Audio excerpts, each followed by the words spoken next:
Hey everyone, in today's video I'll show you how to fix app not install problem in your device in Infinix Note 40.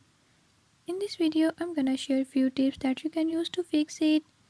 But before we get started, don't forget to hit the subscribe button and turn on notifications so you never miss out on new videos and stay updated on all the latest tips and tricks. Let's get started.